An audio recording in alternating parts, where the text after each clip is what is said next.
ভারতের রাজস্থানে কুয়ায় পড়ে যাওয়ায় ৬০ ঘন্টা পার হলেও উদ্ধার করা যায়নি ৩ বছরের শিশু চেতনাকে। গত সোমবার নিজেদের জমিতে খেলার সময় ৭০০ ফুট গভীর গর্তে পড়ে যায় সে। কুয়ার মুখ খুবই সরু হওয়ায় সমস্যায় পড়তে হচ্ছে উদ্ধারকারীদের।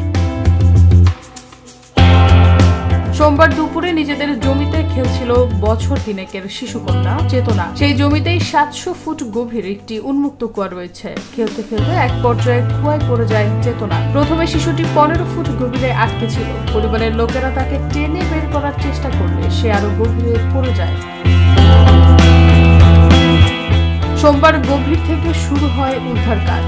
প্রাথমিকভাবে উদ্ধারকারীরা জানিয়েছে কুয়াটি ৭০০ ফুট গভীর হলেও সেটির ১৫০ ফুট গভীরে আটকে রয়েছে শিশুটি। শিশুর যাতে শ্বাস প্রশ্বাসের অভাব না হয় তার জন্য একটি অক্সিজেন পাইপ কুয়ার সরু মুখ দিয়ে নিচে পাঠানো হয়েছে।